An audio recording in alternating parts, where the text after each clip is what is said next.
الحمد لله الحمد لله على الإطلاق والعبد لله القديم الباقي يا صاحب الحقائق جئتك بسر الأحدية قاصدا أرجو رضاك بسر المحمدية وبهماك في جسم الأحمدية ومحبتك في قلب الخلافة لي كي طاب نفسي في ظل الأمانة. Au nom d'Allah, le clément, le miséricordieux. Louange à Allah, Seigneur des mondes. Que les prières et la paix soient sur notre prophète Muhammad sallallahu alayhi wa sallam, la meilleure des créatures, ainsi que sur sa famille, ses compagnons et tous ceux qui suivent sa voie.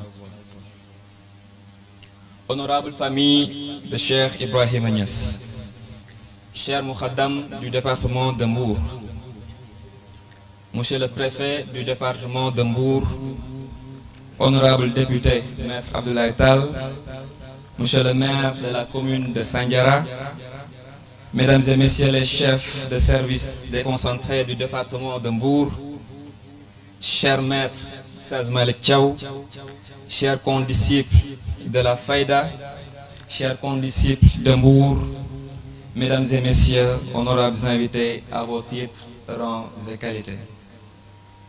C'est avec un honneur incommensurable et une joie profonde que je prends la parole aujourd'hui en ma qualité de président de la Dahira Husnul Ma'ab à l'occasion de ce grand rassemblement spirituel, le Gamou Mbour, l'événement de la Petite Côte.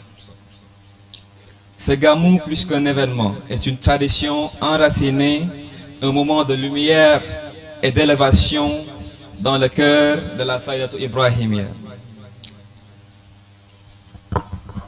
C'est une nuit bénie qui nous réunit dans les enseignements du Nabi sallallahu alayhi wa sallam, dans la voie du Wali et dans l'amour du Khalif, sous la guidance éclairée de notre Mourabbi, Oustaz Malick Thiaw. À ce titre, je tiens au nom de la Daïra à exprimer nos sincères et profonds remerciements à Monsieur le préfet du département de Mbour pour son accompagnement constant à travers la mobilisation des services techniques et administratifs. À tous les chefs de services départementaux, le commissaire central de Mbour, le commandant des sapeurs-pompiers, le médecin-chef du district sanitaire de Mbour, le chef de la sous-brigade d'hygiène, le chef d'agence de la Sénélec, celui de la Sen'Eau, la Sonaged et bien d'autres encore. À la presse nationale, la 2STV, la TFM, la RFM, l'Obs, le Sud Quotidien pour la couverture médiatique. Honorables invités, nous voulons ici magnifier la présence des illustres représentants de la famille de Cheikh Ibrahim. Recevez ici à Mbour, la terre de vos bien-aimés, nos hommages les plus sincères. Vos pas honorent ce sol. Vos prières bénissent cette assemblée. Que le Tout-Puissant vous couvre de sa lumière et vous gratifie de sa longévité, de paix et de bien-être. Nous remercions également la délégation officielle de Medina Baye, conduite par notre bien-aimé Cheikh Baye Lamine ibn Cheikh Mohamedou Amin Ibrahim Niass. À cet effet, nous rendons un grand et vibrant hommage à notre bien-aimé Wakil Da'ad, Aminullah, Cheikh Mohamedou Amin Ibrahim Niass, Baba Lamine, le Baba de Mbour. Notre Baba qui nous a toujours gratifiés de sa présence. Ya Baba, vos paroles sont toujours gravées dans nos cœurs. Ce lien que vous avez tissé avec nous, ce serment d'amour réciproque est la plus belle des richesses que notre Daïra puisse porter.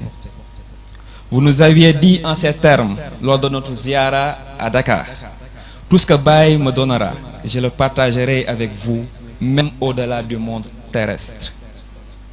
Ces mots transcendent le simple hommage et son serment, fierté et héritage. Qu'Allah vous garde, qu'il vous honore et vous élève toujours plus haut. Et comment ne pas évoquer notre guide, notre cheikh, notre lumière.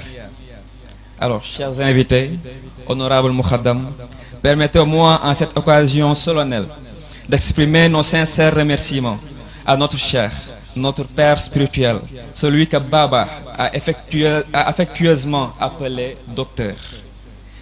Je veux nommer Oustaz Malick Thiaw, un homme saint d'une sainteté incommensurable, un cheikh digne d'une dignité incomparable, un imam honnête d'une honnêteté exceptionnelle, un père, un conseiller, un confident, une âme vertueuse, un soldat de Cheikh Ibrahim. Il a fait de nous ce que nous sommes aujourd'hui, et tout cela dans la voie de Cheikh Ibrahim. Grâce à sa connaissance, sa compétence et son expérience, nous avons pu être, nous avons su rester, et nous aspirons à demeurer éternellement des talibés. Oustaz, nous ne vous remercierons jamais assez. Qu'Allah vous comble de sa miséricorde et que Baye soit à jamais satisfait de vous. Chers membres de la Daïra, je vous adresse ici toute ma gratitude à notre maman et éternelle partenaire Ya Aïssatou Maron, à tous les Ibn et Bint Malik, à tous les membres du bureau, à toutes les commissions qui ont œuvré jour et nuit pour la réussite de cet événement. Vous êtes les véritables artisans de cette nuit bénie. Qu'Allah accepte vos efforts, qu'il vous comble de ses bienfaits et qu'il renforce davantage notre unité, notre foi et notre engagement dans la voie du prophète sallallahu alayhi wa sallam. Nos remerciements à tous nos invités, à tous les condisciples de Mbour et de la diaspora, à la Daïra Moulkoul Arifin, à tous nos voisins du quartier zone résidentielle et de la cité Dionewar, à la Jamiatou Ansaroudine du département de Mbour, à la Shababul Faïda, à toutes les délégations de Mande Kër Diagane, de Mande Kër Mignane, de Wardiakhal, Sibassor, Gandiaye, Kaolack, Fatick, Dionewar, Ziguinchor, Dakar et partout dans le monde. Nous vous disons merci.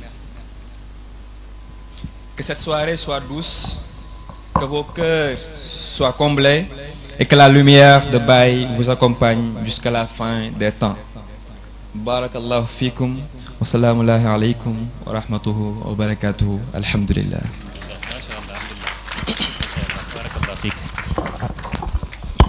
Barakallahu fik, monsieur le président. Discours mémorable.